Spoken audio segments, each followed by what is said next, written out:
Good morning, everyone. It's November 12th, 2023. Haven't done a video in a while, so I thought I would do a fall garden aquaponic update. It's kind of peak season for the garden right now, since the weather's kind of cooling off. So the garden is full and thriving. Since the weather's kind of dipping into the 50s sometimes and it's out of the 90s during the day, everything's super happy. So I thought I'd kind of go through and show everybody what's growing right now. I've got a pandan plant over here on the right that you can see has far exceeded the limits of my PVC frame where I set up plastic when it gets really cold out. So that's a Pandanus amarifolius, and that's used for making tea or making extract. Really healthy for you. It's got good antioxidant, anti-cancer properties. And then right next to that, I've got some broccoli plants. The greens are edible while you're waiting for the broccoli heads to form. And then over on the left side, I've got this really cool sugar cane called Hilo Buddha that's got this really cool variegated pink and green stripe pattern. I've got that in various places throughout the system. Some of it's 6.5 feet tall. And then on the ground here, I've got a Dill's Atlantic Giant pumpkin. Couple pumpkins on here. If you really want the big guys to form, you usually want to limit it to, one pumpkin per vine, but there's a couple going. Maybe not the perfect year or perfect time of year for pumpkins, but we'll see what happens. So there's a couple going on there. A couple down on the end too. And then up on the corner trellis here, this is Malabar spinach.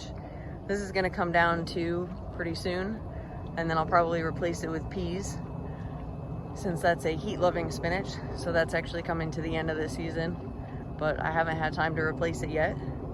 So before I go down the middle and kind of show off all the leafy greens, I'm actually gonna go back behind the trellis and show off some of the things that are growing up here.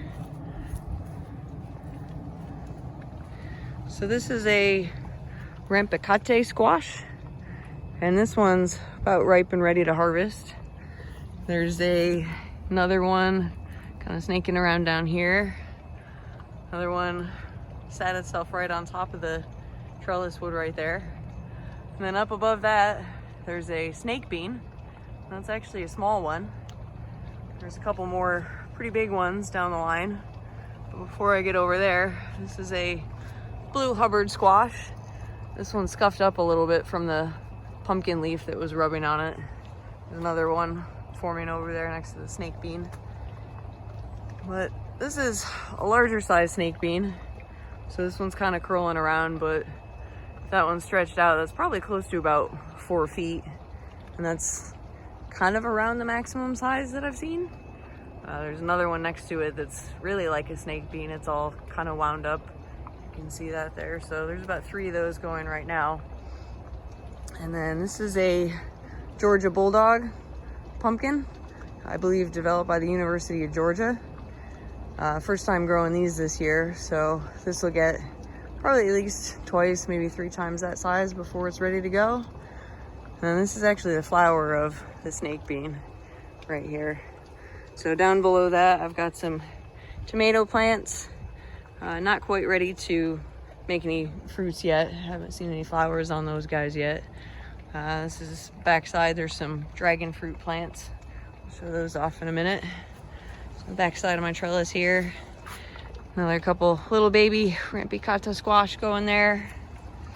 Oh, can't miss my cucumbers. A couple of those guys just starting to come out. And then experimenting this time of year. Haven't grown pea plants in here. Might be a little warm for them right now, but we'll see what happens. Pardon my weed patch, but going back around the side. So these are some more Georgia Bulldogs. They kind of came out and around the whole system. Kind of done this before where I've made a pumpkin patch on the back side. So there's like 3 bigger guys and then a baby or 2. So we'll go back around the side here into the main system. So I've got some different leafy greens. Like I mentioned, there's some broccoli. I think I grew 2 or 3 different green types just to see what does well. I think I did some purple broccoli, some Romanesco, and then 2 or 3 types of cauliflower, some cheddar cauliflower, which is like the orange type. There's also some Lipia. This stuff kind of sprawling around. I haven't tried that yet, but you can make tea out of it. It's supposed to be a relaxing tea. It's also got some like antibacterial, antimicrobial properties. This is pennyroyal mint. There's some magenta plant hanging out back there, and also some anamu or guinea hen weed. It's got some garlic tasting leaves. It's supposed to be anti-cancer property. And you can see some more of that sugar cane growing up right there with that really cool color variegation. And then there's a mix of kind of collard greens and 1,000-head kale in here.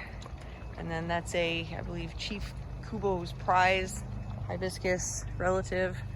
Another one hanging out back there. I had one grow away out of my raft earlier this year that was like, I don't know, 10 feet tall and like 10 feet wide. It got crazy big. Got some Suriname spinach that's kind of volunteered itself, and with some chocolate mint and dragon fruit that's grown all over the place. Mostly collards in here, more 1,000-head kale. White snake bean flowers growing up. Squash everywhere. There's a little snake bean up there. More greens. Can't forget the lettuce.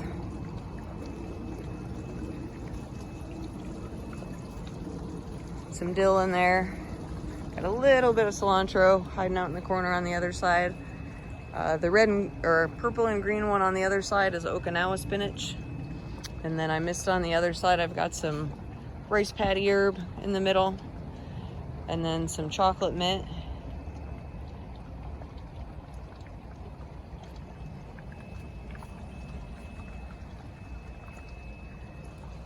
And that is the fall and winter garden.